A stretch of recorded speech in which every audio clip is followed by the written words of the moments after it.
All right, let's dive into a fundamental question in criminal law. When is a crime not actually a crime? Okay, picture this. Someone does something wrong, like really wrong. There's no doubt they did it. But what if their mind wasn't in on it? What if they were totally incapable of having a guilty thought? Is it still a crime? Well, the law has a very old, very specific answer to that exact question. And here it is. This old Latin phrase is basically the heart and soul of the whole system. It boils down to this. An act doesn't make you guilty unless your mind is guilty too. You need both pieces of the puzzle, the guilty act and the guilty mind. You take away that guilty mind, the mens rea, and the whole thing might just fall apart.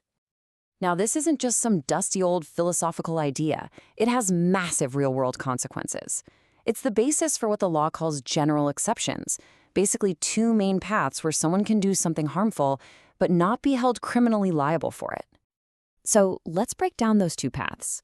On one hand, you've got situations where a guilty mind was literally impossible. We're talking about someone suffering from a severe mental illness or maybe a very young child who just doesn't understand. Then on the other hand, you have cases where, yeah, the person intended to do the act, but the circumstances made it justified. Think self-defense. Two totally different reasons for the same outcome. For this explainer, we're going to zero in on one of the most fascinating and, let's be honest, controversial examples from that first path, the insanity defense. This is where things get really, really interesting. The law isn't just about what you did. It's trying to be a mind reader, in a way. It's trying to rewind the clock to the exact moment of the crime and ask, what was going on in this person's head? Were they even capable of forming a guilty mind? So here's a question you're probably thinking. If someone has a medical condition, a diagnosed mental illness, does that mean they automatically get a pass? I mean, it seems logical, right? But nope. The law is way, way more specific than that. And that's because a courtroom isn't a doctor's office. It's a court of law.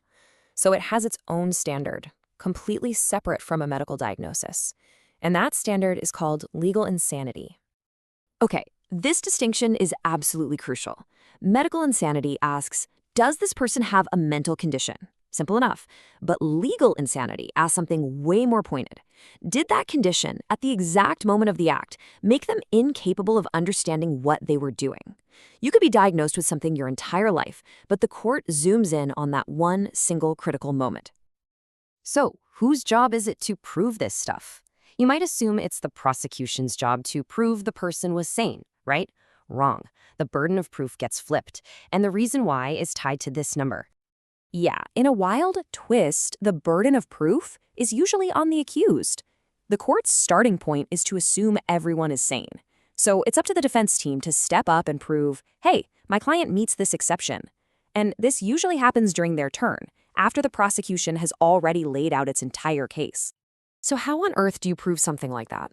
Well, it's a pretty methodical process. First, you show the person's medical history, establish that this isn't coming out of nowhere. Second, you bring in the experts. A psychiatrist might testify if the condition could even cause an act like this. And third, and this is the real test, the court looks at what the person did during the crime and compares it to their known symptoms. Does the story add up, or does it feel off? And what the defense is trying to prove boils down to one of two things: a complete failure to understand what they were doing, or a complete failure to understand it was wrong.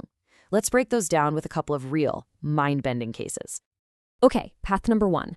This is where the defense argues the person was so out of it, they couldn't even grasp the basic what of their own actions. They literally didn't understand the physical nature of what they were doing.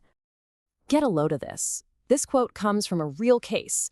A man beheaded a sleeping person, and what he said afterward, well, it became the entire focus of his defense. I mean, think about it. The court basically said anyone who thinks a person without a head is going to wake up and look for it just doesn't understand what they've done. They have no concept of death, of finality. The guilty mind just isn't there. It's absent. Okay, but what if the person did know what they were doing? What if they understood the physical act perfectly? Well, there's a second argument. This one says they were incapable of knowing the act was wrong, either legally or morally. Let's look at a case for this one. Aradine versus King. It's a tough one. A father is convinced that God has commanded him in a dream to sacrifice his son. He plans it, he does it, and then he does two completely contradictory things.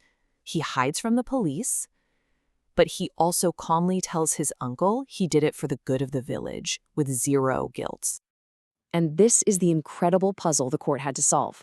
On one hand, him hiding from the cops, that proves he knew it was illegal, right? He knew it was against the law. But on the other hand, his total lack of guilt, his calm explanation, that showed that in his reality, shaped by his delusions, he thought he was doing something morally right, a divine mission. So what happened? In a decision that people still debate to this day, the court actually sided with the defense. Their logic was that because his mental state made it impossible for him to understand that his act was morally wrong, he didn't have a truly guilty mind, even though he totally knew it was against the law. Okay, let's step back for a second. What's the big takeaway from all of this? What's the point?